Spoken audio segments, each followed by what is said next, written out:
Chad, Scott, David, y'all come on up, and we'll do a few question and answers, and then find out.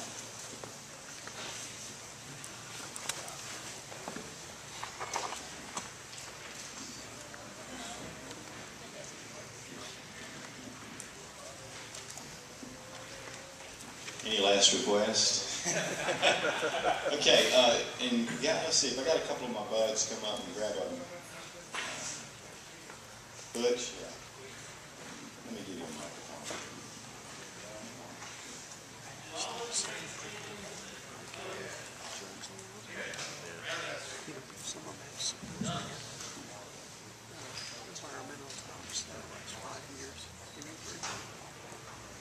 Okay, let's start. Questions? Right here on the, well, let's go ahead and do this one. We'll get back to you. The white hat right there. Hey guys, back to water purification. I can't remember which one. I think y'all all kind of covered some of that topic. And this is just kind of a quiz. Do you know what the various forms of water purification we've obviously got boiling, but like bleach and pool shock, and do you know any of those quantities or what the rules of thumb? 2 drops. The bleach, again, regular Clorox household bleach on the non-slippery, unscented is 2 drops per quart. Quart. Wow. Yes, 2 drops per quart. It's 8 drops per gallon on the regular bleach.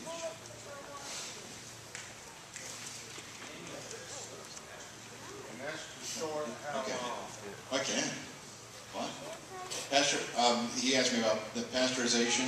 Again, if you can bring the water to 165 degrees for roughly 30 seconds, that water's safe to drink. So somebody asked me before they had some E. coli in their well water, and they've tried everything. They might have to resort to filtration. If you run out of filters, your filters, aren't just past their life, then pasteurization will always keep you safe. They'll take care of that E. coli. Mr. Burns, CPR, you perform CPR on somebody, you crack the rib, and then they decide you shouldn't have done that, you be sued? No, sir. Still that Good Samaritan law? Your Good Samaritan law will cover you. Yes, sir. 100% sure your Good Samaritan law will cover you. The broken ribs, like I said, that'll heal. They're going to be sore for 3 to 4 months afterwards, but that will heal. That's much better than being dead. So. In most circumstances. But yeah, you are covered. Anything you do wrong, health care-wise, as long as you are not a healthcare professional, you are covered by the Good Samaritan Act, which means I was trying to do the best I can, the best I know how to. You can't sue me, ha-ha. So. You guys haven't addressed this yet, but I'd be interested in your input. There's a number of people here who are probably forming groups or have already formed a group. Is there an optimal size that you believe would be good as far as the number of people or essential skill sets?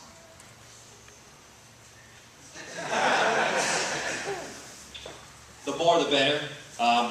You have to take your skill sets. You need someone that can take care of the defense, maybe an ex-military guy that knows how to set up a defense. You need a medical personnel, someone like a farmer that can raise crops. A handyman is good, and the list goes on and on. The more people that are an expert in the field, the better your group will survive. You could get so many people, though, you can't sustain them, either be it water and food, so then you'll be going backwards. So each group has to determine their supplies can support how many people, and you have to do it individually. Also, separately, Steve Lorch is going to have a meeting at 5:30 afterwards with Christian groups that they've formed, and a really good concept. You might want to stick around for that. And he just flew in from, it's the guy that just flew in from Panama, has a couple of groups already set up. So it's right here, and then, oh, Lorch, we'll go with you next. Let's go ahead, Mark. Comment and then a question on the storage. Items like that are medical, like Band-Aids and gauze and things like that, should also be put in storage storage because I ended up with those pantry malls all in them, and I had to repackage everything. And so the smaller stuff can go in those storage containers, and that works good. Scott, a question please. What do you do about a smoke signature? How can you hide it? Spend a lot of money. I mean, the reason I say that is because this process of gasification, if you're using wood, if you gasify wood, there is no smoke. So that's another way to, so campfire gives your location away, but if you gasify your biomass, wood, chips, whatever, there's no smoke signature. And there are wood heaters that now there's no smoke, they pass EPA emissions. So I've just installed one of those for somebody, there's no emissions. And so, but they're very costly. So if you want to use wood, if you want to use it efficiently, you can gasify it. There's no smoke signature. My stove that I use, yeah, it puts it out there. But I will say this, because a lot of people don't, in storing fuel, store wood back 2, 3, 4 years worth of wood. That wood, if stored correctly, and if the moisture is around 15%, you will not have much of a smoke signature. It's throwing in moist wood, you're throwing in wet wood, that's what's giving it off. If you run wood, you can't, it's very hard to store wood in South Carolina and not be over 20% on the moisture content. But if you have a way to dry that while you're heating, just a smart way, almost like a dry kiln, there will not be a smoke signature if you can get your moisture down. Your signature comes from the moisture. And so there's some ways to deal with that. Does that answer your question? Okay.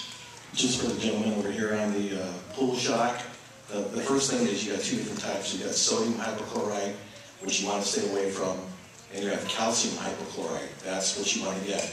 There's different types, 68%, 74%. But basically what you can do with that is there's an inner ingredient of usually whatever the difference is, 30% plus, and you will take a heaping tablespoon to 1 gallon, and you'll make a gallon of stock chlorine. So when you start doing the math on like 10 pounds of it, you're talking hundreds of thousands of gallons of water you could use bleaching. And I have a question for Scott.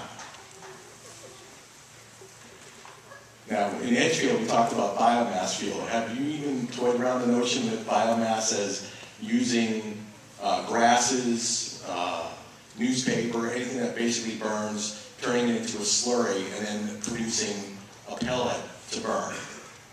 I'm into burning everything. All right. There you go. If it burns, it's making heat. It's usable. There are pellet machines. And I've got a guy who keeps bugging me. He wants to sell me a pellet machine in the worst way.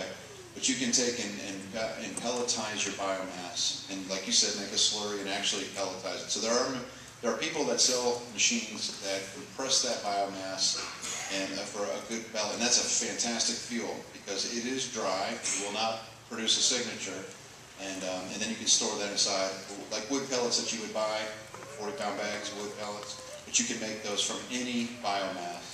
But you got to be careful. The hardwoods are the best. You're going to get, there's more gas. The harder, the denser the wood, you're going to get more gas. But you can, yeah. I've never compressed it. We've been toying around with it. It's a lot of work if you do it yourself because you're basically getting a 10-ton bottle jack and extracting as much water as you can and drying the thing out for a week. You just can't be a prepper without wanting to work real hard. You gotta love it, you know. It's like coal, you know. You could use that. So workaholic's paradise. Thanks.